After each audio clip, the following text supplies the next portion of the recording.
안녕하세요. 저는 50대 후반 여자입니다. 이렇게 사연을 쓰게 된 것은 제 운명이라고 생각했던 사람이 최악의 추태로 저를 구렁텅이에 빠뜨린 사연을 말해드리고 싶기 때문입니다. 저는 사랑이라 생각했던 남편에게 배신을 당했지만 그 후에 다시 생각지도 못했던 인연을 만났습니다. 돌고 돌아 행복을 되찾은 저의 파란만장한 이야기 좀 들어보실래요? 저는 작은 시골 마을에서 자랐어요. 하루에 몇 번 오는 버스를 타고 나가야 장에 나갈 수 있는 그런 곳이었죠. 저희 부모님은 넓지 않은 밭을 일구며 하루하루 열심히 살아가고 계셨어요.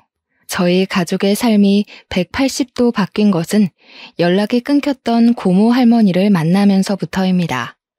고모 할머니는 제과점으로 돈을 벌고 주류 사업에도 손을 뻗어 혼자 힘으로 어마어마한 돈을 버신 분이었어요.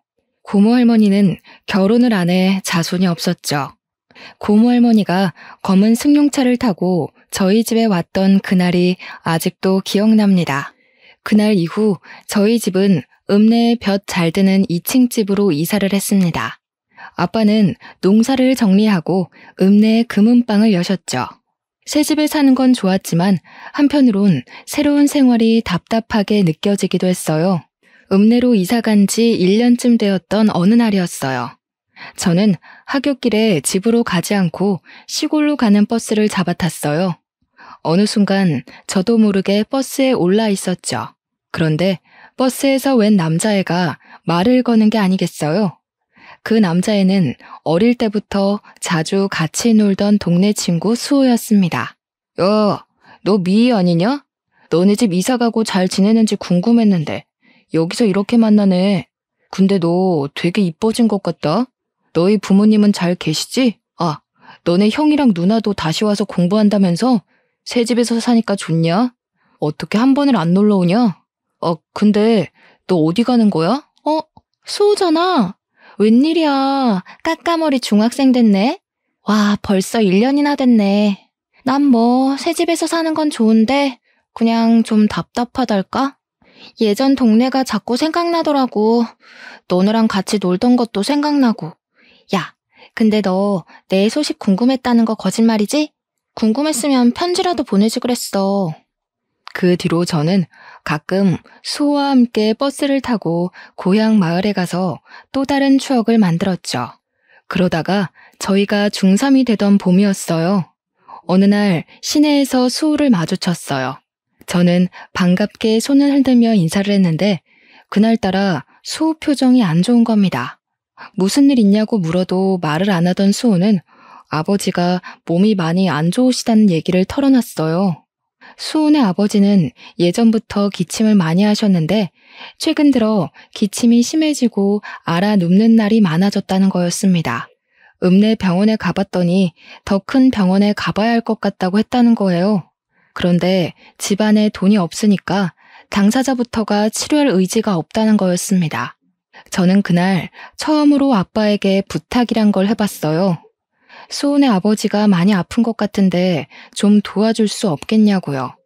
아버지는 검사를 제대로 받을 수 있는 대학병원을 알아봐 주시고 치료비도 대주셨습니다.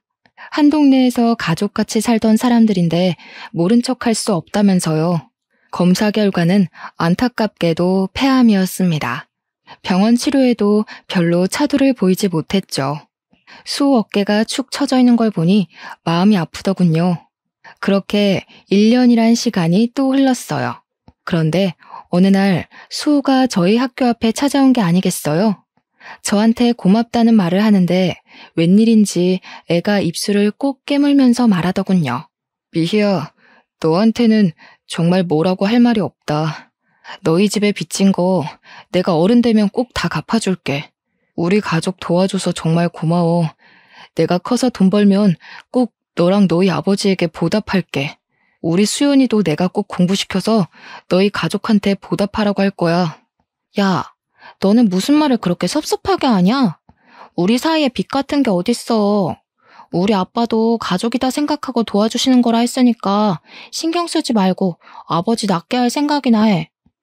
네가 그랬잖아. 정신만 똑바로 박혀있으면 못할 일이 없다고. 열심히 노력하면 네 아버지 낫게 할 수 있을 거야. 그러니까 힘내. 저도 눈물이 나는 걸 꼭 참느라 괜히 씩씩한 척 큰 소리를 쳤어요. 수호랑 저는 그렇게 가만히 서서 한참이나 서로를 쳐다보고 있었습니다. 그리고 그 뒤로 저는 다시는 수호를 볼 수 없었어요. 얼마 뒤 토요일에 제가 꽃을 들고 병원에 찾아갔는데 수호 아버지가 보이지 않았어요. 어제 갑자기 퇴원을 했다는 거였습니다. 저는 깜짝 놀라 수호네 집으로 가봤습니다. 불 꺼진 집에는 아무도 없었어요. 그리고 지나가던 동네 어르신에게 수호네 가족이 그동안 여기저기 진 빚을 이기지 못하고 야반도주를 했다는 사실을 들었어요. 저는 그 자리에서 주저앉고 말았습니다. 시간은 잘도 흘러 저는 고등학생이 되었습니다. 저는 궁금한 것도 하고 싶은 것도 많은 17살이었죠. 고등학교에 들어가 열심히 공부하고 동아리에도 가입해 즐겁게 생활했어요. 문예반 동아리였죠. 제가 전부터 시집 읽는 걸 좋아했거든요. 거기서 좋아하는 남자도 생겼죠. 같은 문예반 활동을 하던 1살 선배였어요. 시도 잘 쓰고 음악에 대해서도 잘 아는 멋쟁이 선배에게 저는 푹 빠졌어요. 어느 날 방과 후에 시집을 보다가 말을 튼 이후로 선배와 저는 급속도로 가까워졌죠. 이 사람이 저랑 결혼까지 해버린 남자입니다. 저희는 수험 기간 동안 서로를 격려하며 건전하게 관계를 이어갔습니다. 그런데 제가 고2였고 선배가 고3이 될 때 선배 아버지가 보증 섰던 것이 잘못되어 선배의 집이 망하고 말았어요. 저는 당연히 대학에 가게 되어 있었지만 선배는 집안 사정 때문에 결국 대학을 포기하고 군대를 가겠다고 하더군요. 그때는 그를 많이 좋아하고 있었기 때문에 그의 사정이 안타깝기만 했어요. 저는 열심히 공부해 서울에 있는 유명 대학 국문과에 입학했고 군대에 있는 남자친구와 연애를 이어갔습니다. 2년 반 동안 매일매일 편지를 쓰다시피 하고 도시락을 싸가지고 다니면서 면회도 갔습니다. 대학교에 가서 멋진 남자들이 들이대도 눈이 돌아가는 게 아니라 대학교도 못 가고 군대에서 고생하는 남자친구가 애달프게만 느껴졌죠. 그러는 동안 아빠는 오래전에 사둔 땅들이 도시개발로 땅값이 올라 더 큰 부자가 되었고 사업을 더 크게 하게 되었습니다. 그렇게 세월이 지나 남자친구가 전역하게 되었어요. 저는 아직 대학교 2학년이었는데 그가 전역한 지 며칠 안 되어 결혼하자는 말을 하는 겁니다. 너무 사랑하는 사람인 건 맞지만 아직 학생인데다 그와 결혼할 만큼 확신이 선 건 아니라서 저는 당황하고 말았어요. 내가 군대에서 많이 생각을 해봤는데 난 네가 아니면 안 될 것 같아. 너랑 같이 단란한 가정을 꾸미면서 살면 정말 행복할 거란 생각이 드는데 어차피 내 아내는 네가 될 텐데 우리 괜히 시간 끌지 말고 빨리 결혼하는 게 좋지 않을까? 군대에서 무슨 바람이 들었는지 나오자마자 결혼 거리더군요. 2달 동안 얼굴 볼 때마다 나랑 결혼 언제 할래? 이러면서 조르는 거였어요. 솔직히 이제 막 전역했고 직업도 없는데 내가 이 사람과 굳이 결혼을 급하게 할 필요가 있나? 하는 생각이 먼저 들었어요. 그런 생각을 하는 게 미안해서 입 밖으로는 못 꺼냈죠. 그러면서도 헤어지지는 못했습니다. 어느 날 선배와 카페 데이트를 하고 밖으로 나왔는데 저희 엄마에게 딱 걸리고 말았습니다. 엄마가 반찬 가져다 주신다며 자취방에 오셨다가 저희랑 딱 마주치신 거였어요. 이 모든 건 아빠 귀에 들어갔고 아빠로부터 불호령이 떨어졌습니다. 저는 꼼짝없이 선배를 데리고 집으로 갔습니다. 엄마도 그랬지만 선배를 눈앞에서 본 아빠는 더욱 마음에 안 드는 눈치였어요. 평소 사람 좋기로 소문난 아빠가 왜 저러나 싶을 정도로 제 남자친구를 고가운 눈으로 보시더군요. 우리 미희는 어디에나 내놔도 아쉽지 않은 신부감이고 내가 더 훌륭하게 만들 수가 있어. 현실은 현실이라네. 다 큰 처자랑 그만큼 연애했으면 책임을 져야 하는데 자네는 우리 미희를 책임질 능력이 없자는가. 서로 앞길 막지 말고 이쯤에서 헤어지게나. 이런 말 하는 거 고깝게 생각하지 말게. 이렇게 기우는 결혼은 결혼 후가 더 힘들어질 수가 있어.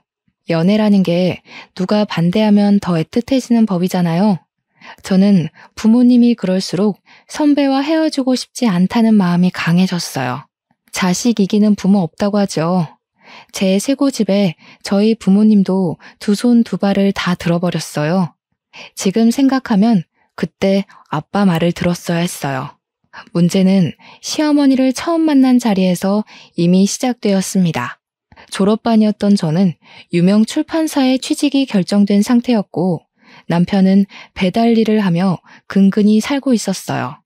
연애는 5년 넘게 했지만 시어머니를 만나는 건 처음이라 엄청 긴장했습니다. 시어머니는 제 얼굴을 보자마자 제 부모님 재산에 대해 주파나를 굴리는 게 뻔한 대사들을 늘어놓더군요. 그 동네가 개발이 되어서 돈푼 깨나 손에 쥔 알부자들이 많기는 하지. 그렇기는 해도 그런 시골에서 돈이 많아봤자 아니겠냐. 아참, 그러고 보니 서울에도 집이 있다지 않았니? 평창동이랬나? 평창동이면 뭐 괜찮지. 너희들 결혼할 때 집 한 채는 넉넉히 해주겠구나. 어이 참 엄마도 그런 말 하지 마시라니까. 평창동 집 얘기는 뭐하러 꺼내세요? 미 아버지가 미를 얼마나 애지중지하시는데 어련히 알아서 해주시려고. 저희는 그냥 때 되면 결혼 준비나 잘하면 돼요. 쓸데없는 말로 초치지 마세요. 솔직히 기분이 너무 안 좋더군요. 아, 시어머니가 보통이 아니구나 하는 생각이 머리를 스쳐 지나갔습니다. 하지만 저는 브레이크 없는 차처럼 멈추지를 못했어요. 제가 그때까지 붙잡아 놓은 걸 놓지 못했죠. 그때 멈추지 못한 게 제 인생의 가장 큰 한이랄까요? 결혼 얘기가 구체화되고 있던 어느 날 남편이 말하더군요. 우리 아빠 회사에 들어가고 싶다고요. 막내딸 사위 체면을 생각하면 당연한 일 아니냐고 당당하게 요구하더군요. 우리 아빠는 말이야, 우리 어릴 때부터 부모는 물고기 잡는 법을 알려줘야지 물고기를 잡아주면 안 된다고 하셨거든. 자식들에게 맹목적으로 퍼주는 분이 아니라고. 그러니까 헛된 기대 갖지 말고 자기 힘으로 자립할 생각을 하라고. 야, 너랑 나 사이에 무슨 그렇게 따지는 게 많아. 내가 나 좋자고 이러는 게 아니라 내가 직업이 번듯해야 너도 어디 가서 꿀리지 않고 서로 좋다는 거잖아. 장인어른이 그렇게 말해도 네가 좀 더 밀어붙여줄 수 있는 건데 왜 그렇게 딱 잘라 말하는데? 그러니까 번듯한 직업 갖고 싶으면 알아서 노력하라고. 나 어디 가서 얼굴 좀 들고 다니게. 내 핑계 대지 말고 솔직히 말해봐. 제대로 된데 이력서 한번 안 내보고 하늘에서 감이 떨어지기만을 기다리잖아.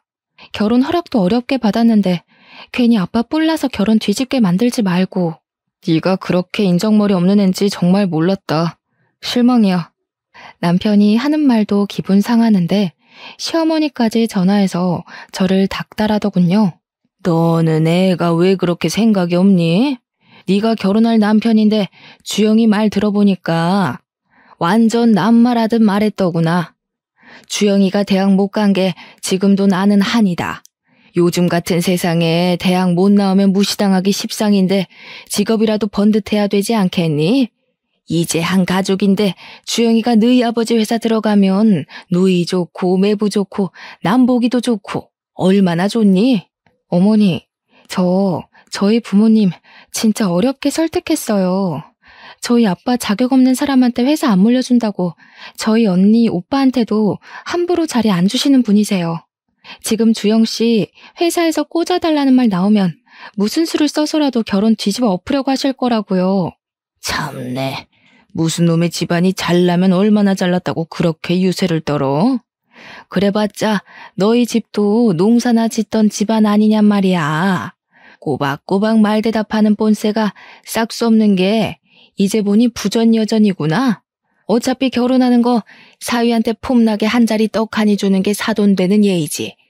어디 그래 오만 유세를 부려? 유세를 부리길. 결혼하기도 전부터 골치가 지끈지끈 아팠습니다. 불행 중 다행이랄까요? 아무리 찔러봐도 제가 눈 하나 깜짝하지 않자 결국 남편이 결혼 전에 스스로 취직을 했습니다. 무슨 재주를 부렸는지 건설회사 영업직으로 떡하니 취직을 한 거예요. 직업도 변변찮은 놈이라면서 사위될 사람을 안 좋게 보던 아빠도 남편이 취직을 하자 마음이 좀 풀리신 것 같았습니다. 그래도 어떻게든 좋게 봐주려고 노력을 많이 하신 거였죠. 내가 자네한테 그동안 섭섭하게 군 거 마음에 담아두지 말게. 자네도 가장이 되고 아이가 생기고 나면 알게 될 거야. 내 말이 피가 되고 살이 되는 말이었다는 걸. 쉽게 얻은 건 쉽게 잃게 마련이네. 나는 그런 모래성에 내 딸을 시집 보내고 싶지 않은 거야. 알겠습니다, 장인어른. 그런데 혹시 저희 신혼집은 미희가 아무 말이 없던데? 신혼집은 그래도 해주시는 건가요? 아무래도 제가 취직한 지도 얼마 안 되고 하다 보니 미희가 알아서 하리라고 생각해서 여태 말은 안 했는데 시기 얼마 안 남았으니 그래도 물어는 봐야 할 것 같아서. 어허, 이 사람 아직도 정신을 못 차렸구먼. 결혼하면서 처가에서 떡이 뚝 떨어지기를 바라는 사람이 어디 있나? 자네가 그러고도 남잔가? 신혼집 얘기 한 번만 더 하면 미희가 죽는다고 나서도 이 결혼 없던 걸로 만들겠네. 아빠는 저를 불러 말씀하셨어요. 미희야, 진짜 이 결혼 해야겠니? 아빠는 진짜 걱정이 태산이다. 저렇게 책임감 없는 놈이랑 결혼해서 네가 혹시나 안 좋은 꼴 당하지는 않을지.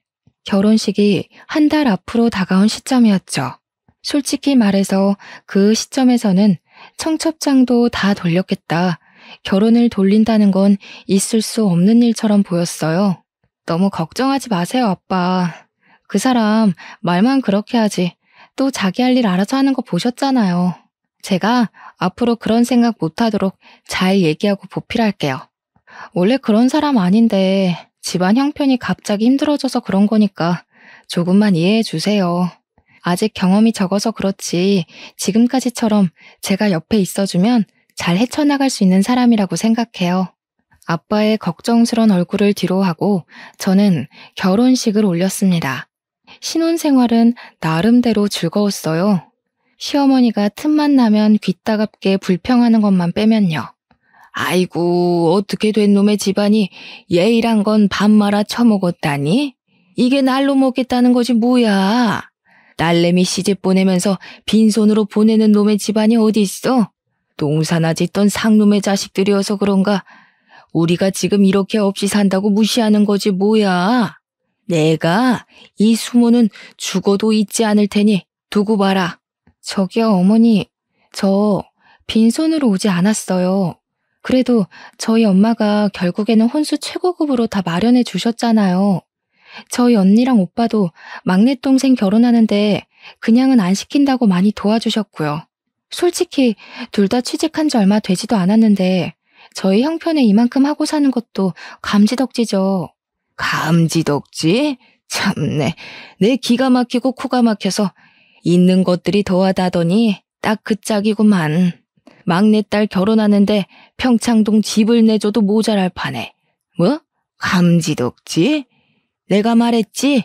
사람 무시하지 말라고. 새파랗게 어린 것이 지 아버지 믿고 까부는 모양인데 내가 언젠가 가서 단판을 짓고 만다 이거야. 아니, 저희 집에 뭐 맡겨놓으셨어요? 왜 뭘 받지 못한 걸 그렇게 억울하게 생각하시는지 잘 이해가 안 돼요. 저희 아빠가 누누이 말씀하셨어요. 쉽게 얻은 건 쉽게 잃는다고요. 저는 아빠 말에 공감해요. 젊어서 이만큼 고생하는 거 남들에 비하면 아무것도 아니고요. 잘났다 정말. 그래봤자 너네 집도 시고모인지 뭔지가 돈다발 들고 와서 벼락부자 된 거잖아. 주영이 취직것만 해도 그래. 내가 우리 아들 대학 공부 못 시킨 게 한이 돼서 남들한테 무시 안 당하게 해달라고 그렇게 부탁을 했건만. 내가 우리 아들을 어떻게 키웠는데 니까짓게 돈 좀 있다고 우리 집안을 내 귀한 아들을 이렇게 무시해? 귀에 딱지가 앉을 지경이었지만 나중에는 적당히 무시하는 수밖에 없다는 걸 알았습니다. 그래도 저희는 열심히 일하고 예쁜 아이들도 낳았습니다. 회사를 그만두지 않으려고 애를 썼지만 결국 둘째를 낳을 때가 되었을 때 회사에서 정리해고를 당하고 말았어요. 그래도 그때는 아이 키우는 엄마들이 회사를 그만두는 게 워낙 흔한 일이어서 어쩔 수 없다고 생각했습니다. 아들 하나 딸 하나 이쁘게 기르는 재미, 남편을 내조하는 재미로 살았어요. 그래도 남편이 책임감이 생겼는지 꽤 열심히 일해서 회사에서 제법 높은 자리에 올라갔어요. 그러는 동안 아이들이 무럭무럭 커서 둘째인 딸도 막 성인이 되었습니다. 저와 남편은 40 끝자락이었죠. 시어머니가 좀 잠잠한가 싶었더니 남편이 사고를 치고 말았습니다. 어느 날 남편이 저를 부르더니 하는 말이 글쎄 5억만 해줄 수 없느냐는 거였습니다. 저는 황당해서 입을 떡 벌리고 말았어요. 5억? 5억이 어디 애들 장난이야? 당신 지금 그걸 말이라고 하는 거야? 당신이 도대체 5억이나 되는 돈이 어디에 어떻게 필요한데? 말을 꺼냈으면 똑바로 설명을 해야지. 나 지금 꼭 필요한 데가 있어서 그래. 나 살리는 셈 치고 한 번만 빌려주라. 여태까지 당신 집에서 우리 도와준 거 하나도 없잖아. 솔직히 이게 말이 된다고 생각해?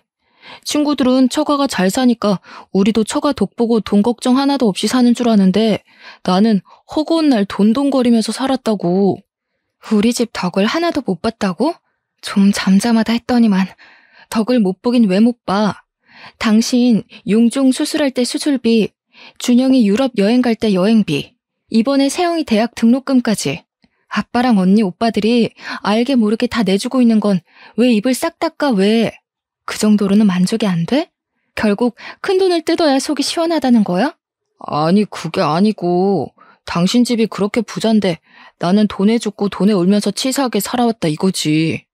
솔직히 당신 집에는 5억 정도는 아무것도 아니잖아. 당신은 내가 불쌍하지도 않아? 어쩜 그렇게 인정머리가 없어? 장인어른이나 당신이나 똑같아. 남편 아니 애들 아빠 살리는 셈 치고 5억만 해주라 제발. 내가 이렇게 빌게. 남편은 제 앞에서 무릎 꿇고 빌기까지 했어요. 무슨 일인지 모르니 답답해서 미칠 지경이었습니다. 그러던 와중 남편의 가장 친한 친구에게 전화가 와서 알게 됐습니다. 남편이 어마어마한 사고를 쳤다는 걸요. 주영이 그놈 예전부터 좀 허무맹랑한 데가 있었잖아요. 저도 말려봤는데 한탕 하겠다면서 주식에 자꾸만 쏟아붓더라고요. 그러다가 결국 회사 돈에까지 손을 댄 모양이에요. 저한테 도와달라고 부탁하는데 제가 그런 돈이 어디 있습니까? 하룻밤을 뜬 눈으로 지새운 저는 결국 다음날 남편을 붙잡고 따졌습니다. 당신 진짜 제정신이야? 당신이 어떻게 나한테 이럴 수가 있어? 내가 당신 하나 믿고 여기까지 온 거 몰라? 준영이, 세영이 아직 대학 졸업도 못했는데 애들이 알면 뭐라고 그러겠어. 애들 보기 부끄럽지도 않아? 나는 여태까지 애들한테 정직하게 열심히 살면 뭐든 할 수 있다고 가르쳤어. 당신이 그걸 다 망친 거야. 그런 범죄를 저질러서. 그래, 내가 회사 돈에 손 좀 댔다. 됐어. 어쩔래? 마누라는 25년 내내 처갓집 돈이라고는 구경도 못하게 만들지. 내가 열받아서 회사 돈이라도 좀 건드려봤다. 어쩔래? 내가 오죽하면 그랬겠니? 내가 오죽 열받았으면 그랬겠냐고. 뭐야? 처가 돈 못 뜯어먹는 게 열받아서 회사 돈에 손을 댔다는 거야? 그게 무슨 해괴망측한 논리야. 당신이랑 당신 어머니는 어쩜 그렇게 논리가 한결같이 거지근성이야? 왜 우리 집에 돈을 맡겨놓기라도 한 것처럼 돈 못 받는다고 핏대를 세우고 억울하기까지 하다는 거냐고. 그래, 억울하다 억울해. 내가 너같이 재미없는 여자랑 살면서 처가 독도 하나 못 본 게 아주 억울해서 미칠 지경이다. 난 말이야, 솔직히 네가 처음에만 그러는 거지 시간 지나면 당신이 바뀔 줄 알았어.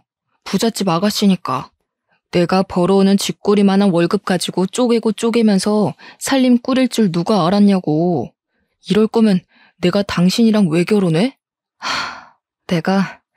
내가 진짜 바보였네.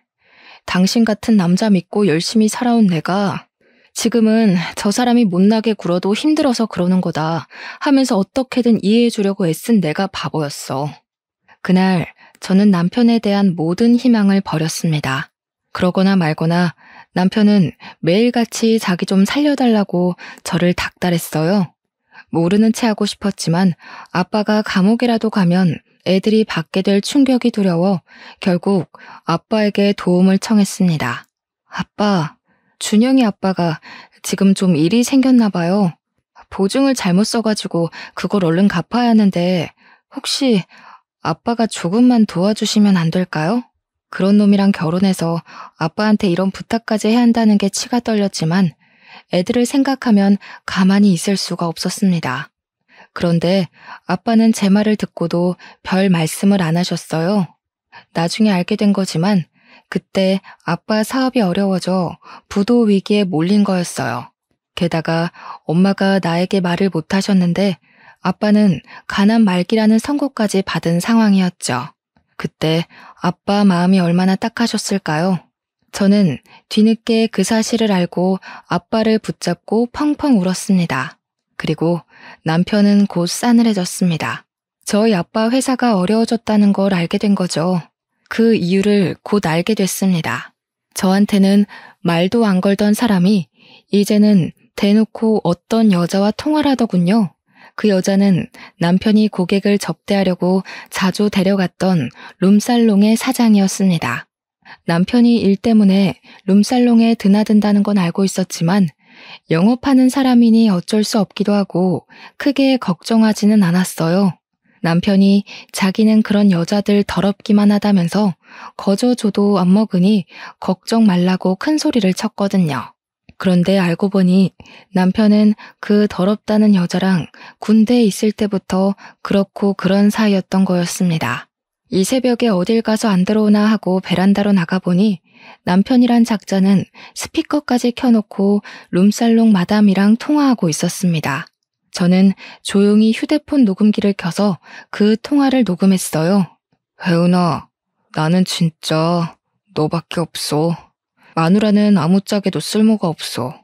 내 사랑은 25년 전이나 지금이나 한결같이 너밖에 없다는 거 알지? 이렇게 아무것도 못 뜯어낼 줄 알았으면 처음부터 그냥 너랑 결혼할 걸 그랬어. 나 이제 진짜 더 이상 그 여자랑 살 이유 없어. 계획은 다 틀어졌지만 이제 상관없어. 얼른 이혼하고 너랑 같이 살 거야. 남편이 그 여자랑 하는 말을 들으니 온몸에 소름이 돋았어요. 귓가가 윙윙거리고 그 자리에서 쓰러질 것만 같았지만 무슨 말을 하는지 제 귀로 똑똑히 들어야 했습니다. 알고 보니 군대 갔다 와서 저한테 들이댄 것도 저한테 콩고물이라도 얻어서 그 여자한테 갖다 바치려고 그런 거였더군요. 뜯어낼 거 다 뜯어내서 그 여자에게 새 장가들 심산이었던 거였습니다.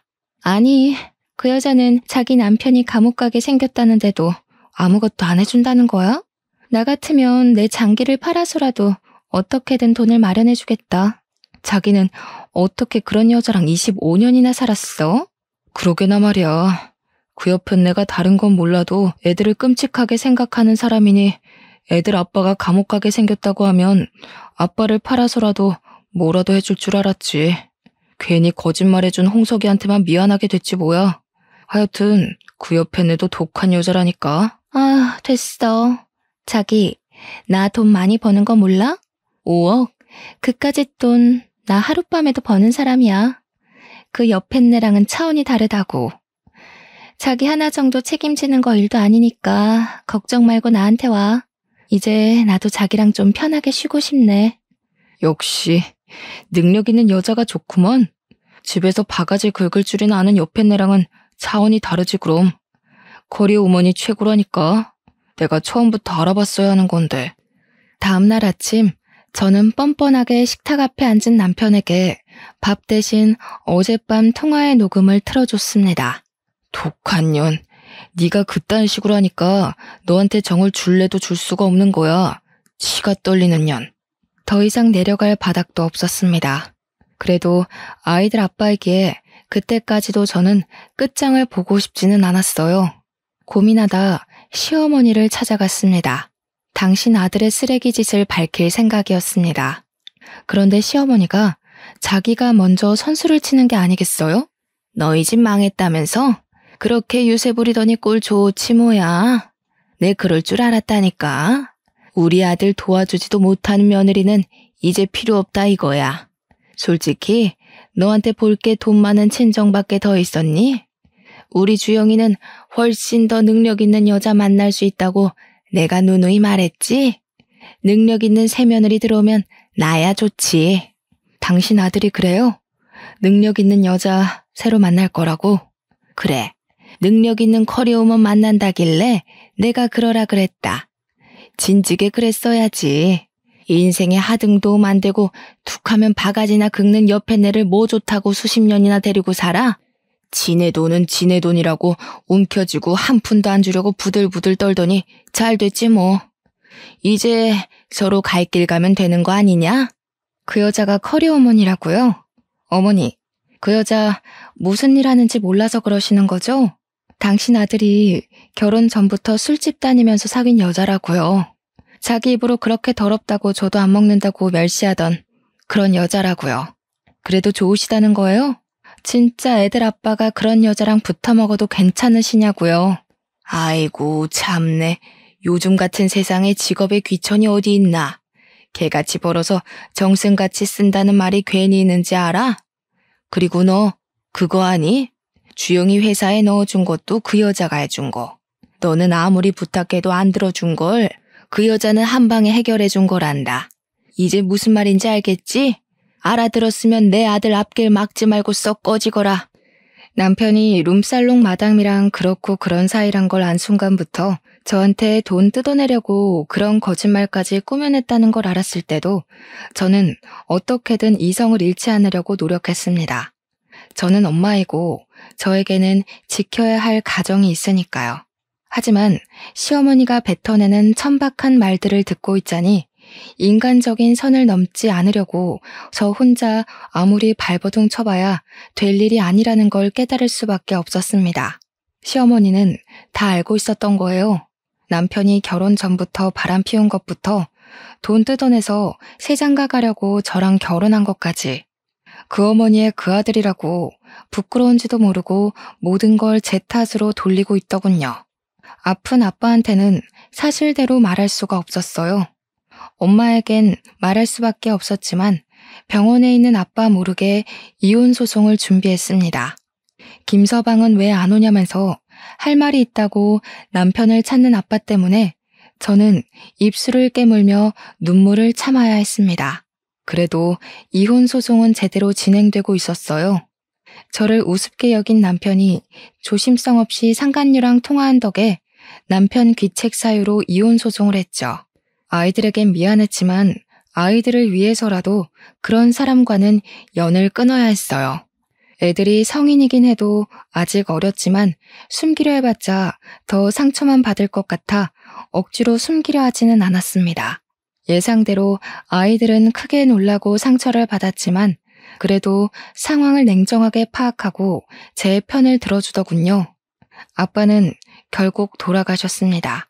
저는 모든 걸 잃은 기분이었어요. 아빠의 장례식 날 예전에 알던 어른들이 많이 찾아오셨어요. 다들 아빠는 정말 좋은 분이었으니 좋은 곳으로 가셨을 거라고 저를 위로해 주셨습니다. 그리고 장례식 둘째 날 어떤 남자가 쭈뼛거리며 장례식장으로 들어서더군요. 저는 누군지 얼른 생각이 나질 않아 인사만 드리고 가만히 서 있었습니다. 그런데 그 남자가 저를 울리더니 그대로 엎드려 큰 소리로 우는 게 아니겠어요? 아버님, 저 왔어요. 저 수호예요, 아버님. 너무 늦게 와서 죄송해요. 진작에 왔어야 하는데 저희 아빠 살려주시려고 그렇게 애를 쓰셨는데 저희가 말도 못하고 그렇게 가버려서 아버님 죄송합니다. 용서해 주세요. 저는 깜짝 놀라 남자의 얼굴을 쳐다봤습니다.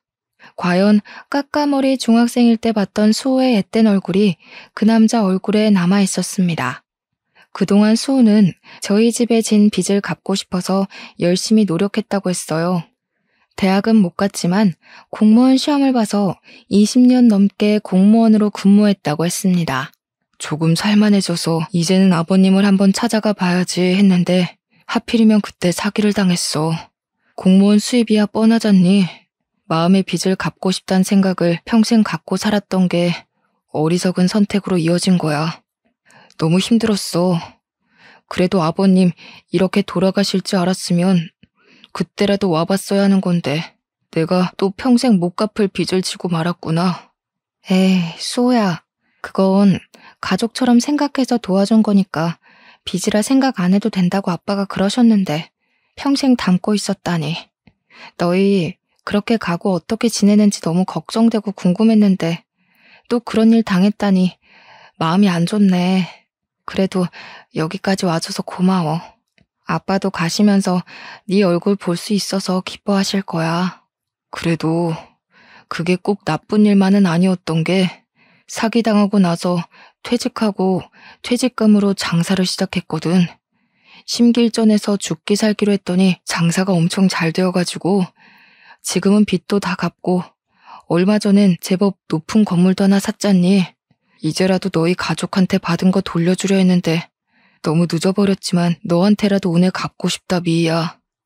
수호는 저희 집 사정이 안 좋아진 데다 제가 남편에게 배신당해 이혼한 걸 알고는 무척 가슴 아파했습니다. 한사코 거절해도 그때 받은 걸 갚고 싶다면서 저한테 선물을 줘야겠다고 했어요. 그렇게 수호가 저에게 준 선물은 옛날에 아빠가 금은방을 하던 바로 그 건물이었습니다. 진짜 이렇게까지 안 해도 되는데 수호야, 이 은혜를 어떻게 갚지? 너는 평생 마음에 빚을 안고 살았다면서 나한테 똑같이 빚을 안겨주는구나. 너야말로 빚이라고 생각하지 마. 너희 가족한테 받은 거 생각하면 이것도 아무것도 아니야. 마음 같아선 더 큰 건물 주고 싶다고 그때 우리 아빠 아프고 나서 자꾸 빚만 늘어가지. 빚쟁이들이 틈만 나면 집에 들이닥쳐서 협박하지. 진짜 죽을 맛이었거든. 다른 이웃들은 다 돈 못 돌려받을까봐 눈이 퍼렇게 변해가는데 너희 아버지만 돈 안 갚아도 된다고 다독여주시고 우리 집에 쌀도 갖다 주시고 그랬어. 우리 아빠가 그랬다고? 나는 몰랐는데. 난 너희 집 그렇게까지 힘든 것도 모르고. 너까지 동정했으면 내가 오히려 힘들었을 거야. 아저씨가 몰래 도와주신 거야. 솔직히 나 그 뒤로 너희 아빠 덕에 똑바로 살 수 있었어. 우리 아빠 돌아가시고 한동안 방황했거든. 아저씨가 아무리 어려운 상황이라도 정신만 똑바로 박혀있으면 뭐든 할 수 있다고 늘 그러셨거든. 살면서 힘들 때면 그 말 붙잡고 일어났어, 나. 참 놀라운 일이었습니다. 아빠가 몇십 년 전에 수호에게 해줬다는 그 말은 시간을 돌고 돌아 아빠를 잃고 주저앉은 저에게도 힘이 되었어요. 저는 다시 힘을 내어 아빠가 금은방을 했던 그 자리에 식당을 열었습니다. 다행히 식당은 잘 되었습니다. 입소문을 타서 몇 달 만에 줄을 서서 먹을 만큼 손님이 많았어요. 2년도 안 되어 옆 동네에 체인이 생겼고 제 힘으로 아파트를 살 수 있을 만큼 돈을 벌었어요. 무엇보다 좋은 건 저한테 사업 수완이 있다는 걸 알게 된 거였습니다. 식당이 자리를 잡기 시작하자 저는 어느 지역에 가면 이 지역에는 어떤 사업이 필요하다는 게 그림처럼 그려졌어요. 그 뒤로 여기저기 여행을 다니며 사업 영감을 받은 덕에 지금은 전국 5개 도시에 식당을 갖게 되었습니다. 저희 고모할머니처럼 저도 제 손으로 사업을 해서 자수성가를 하게 됐습니다. 여행을 많이 다니게 된 것도 사실은 수호 덕이었어요. 알고 보니 수호도 사기당했을 때 아내가 바람나서 애들까지 버리고 집을 나가버렸다지 뭡니까. 동병상련 같은 처지였어요. 수호와는 자주 만나며 서로의 상처를 보듬고 용기를 북돋워주며 옛 추억도 되새기는 사이가 됐죠. 어느 날 수호가 말했습니다. 미희야, 너한테 이런 말하는 거 너무 쑥스럽기는 한데 나 사실은 예전에 너 좋아했다? 그거 몰랐지? 우리가 그때는 아무것도 몰라서 이렇게 많은 시간을 보내고서야 만나게 됐지만 나는 너랑 있으면 어릴 때로 돌아간 것 같이 편하고 좋아. 너만 괜찮으면 우리 남은 인생 서로 보듬으며 함께 하면 어떨까 싶은데. 저도 사실 수호랑 있으면 어린아이가 된 것처럼 마음이 편해졌거든요. 저에게 힘이 되어주고 제 아픔에 더 아파해주는 수호의 손을 기꺼이 잡았습니다. 각자 사업도 꽤 안정이 되었겠다. 아이들도 다 커서 취직했겠다. 저희는 시간 날 때마다 여행을 다니며 여생을 즐기기로 한 거죠. 몇 년이 걸린 이혼 소송에도 결국 승소해 위자료로 아파트 한 채 값을 받게 되었어요. 결혼 생활 동안 재산 증식에 기여한 것이 인정된 것이죠. 판결이 나고 얼마 지나지 않아 남편은 초췌한 몰골로 저를 찾아왔습니다. 능력 있는 여자 만나서 떵떵거리고 살겠다던 자신만만한 태세는 다 어디 가고 자기가 지금 죽게 생겼으니 한 번만 도와줄 수 없냐면서 저를 붙잡고 늘어지는 게 아니겠어요. 알고 보니 룸살롱 마담에게는 사실혼 관계인 조직폭력배 애인이 있었던 거였습니다. 그 여자는 깡패 애인과 사이가 잠깐 안 좋았을 때 전 남편을 데려다 살림을 차린 거였고요. 잘못 걸려도 한참 잘못 걸린 거죠. 이 사실을 안 깡패 애인은 노발대발해서 전 남편을 끌고 갔습니다. 실컷 얻어맞은 전 남편은 자기가 잘못한 거 돈으로 갚을 테니 목숨만 살려달라고 빌어 거래 아닌 거래에 지장을 찍었다는 겁니다. 능력 있는 여자 만나서 5억쯤은 별거 아니라더니 그 여자 때문에 그보다 훨씬 더 큰 빚을 지게 된 거였어요.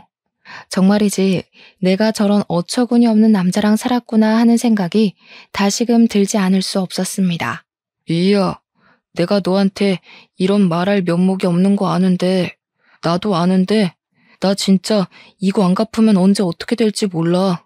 제발 나 좀 한 번만 살려주라 제발. 너 돈 많이 벌었다며? 너는 돈 없어도 다시 일어날 능력이 있잖아. 나는 솔직히 이제 아무것도 없어. 애들 아빠 살리는 셈 치고 아직도 더러운 입으로 애들 우는할 힘이 남은 걸 보니 당신은 아직도 멀었네. 준영이랑 세영이가 그러더라. 아빠도 아빠 같아야 아빠지. 엄마 속여먹고 등쳐먹은 더러운 인간은 아빠가 아니라고. 요즘 애들은 부모라고 무조건 편들어주고 그러지 않아. 내가 그러지 말라고 해도 아빠랑 영 끊자고 자기들이 먼저 그러더라. 시어머니까지 연락해 여태까지 안 도와줬으니 이제는 한번 도와주라고 말도 안 되는 소리를 짓거렸습니다. 아무리 그래도 애들 아빠인데 어쩌면 애들까지 너 닮아서 인정머리 없고 싹수가 없니? 너 이제 돈 많다며. 지금껏 못 쌓은 덕 쌓는 셈 치고 애들 아빠 한 번만 도와줘라. 걔가 그 나이에 무슨 재주로 그 큰 돈을 만드니? 어머니, 전 그 사람이 못나게 굴어도 전 상황이 어려워서 그런 거려니 조금 있으면 괜찮아지겠거니 했어요. 그런데 아니더라고요. 제가 이해해주면 할수록 그 사람은 점점 더 최악의 인간이 되더군요. 이제 보니 그런 인간 쓰레기 만드는데 어머니가 톡톡히 공을 세우셨네요? 어머니도 그러지 마세요. 그거 자식 위하는 거 아닙니다. 애들은 그 인간 상종도 말라는데 저는 전 남편이란 인간에게 똑똑히 한마디 해줬습니다. 우리 아빠가 그러셨거든. 아무리 힘들어도 정신만 똑바로 차리면 뭐든 할 수 있다고. 솔직히 당신 같은 쓰레기가 정신을 차릴 수 있을진 모르겠지만 자기가 싼 똥은 자기가 치우는 거라는 망고의 진리를 이제라도 배워. 배움에는 때가 없는 법이라잖아. 이제라도 배워서 제발 죽기 전에 한 번이라도 사람 구실하면서 살아. 그게 당신의 마지막 살 길이야. 이제는 정말 아무 걱정 없이 사업은 사업대로, 사랑은 사랑대로, 탄탄대로입니다. 얼마 전에는 제 아들이 결혼할 여자를 데려와 상견례 자리에 지금의 남편 수호와 함께 나갔습니다. 저희는 식은 안 올렸지만 혼인신고를 하고 부부로 살고 있습니다. 저의 가장 든든한 지지자인 남편은 이제 제 아이들 아빠 노릇을 톡톡히 해주고 있답니다. 똑같이 어려운 상황에서 대학에 못 갔지만 자기 힘으로 노력해서 일어난 멋진 새로운 아빠가 아이들에게 생긴 거죠. 제 이야기는 여기까지입니다.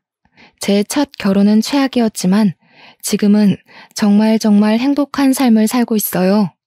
처음부터 서로를 알아봤으면 좋았을걸. 전 남편이라는 쓰레기 때문에 너무 먼 길을 돌아왔네요. 하지만 저는 후회하지 않아요. 아이들이라는 좋은 선물도 받았고 아픔을 딛고 일어나는 법도 배웠으니까요. 이렇게 뒤늦게라도 찾은 행복을 여러분께 조금이라도 나눠드리고 싶네요. 여러분도 저희 아빠 말처럼 어떤 상황에서도 포기하지 마시고 행복을 찾으셨으면 좋겠습니다.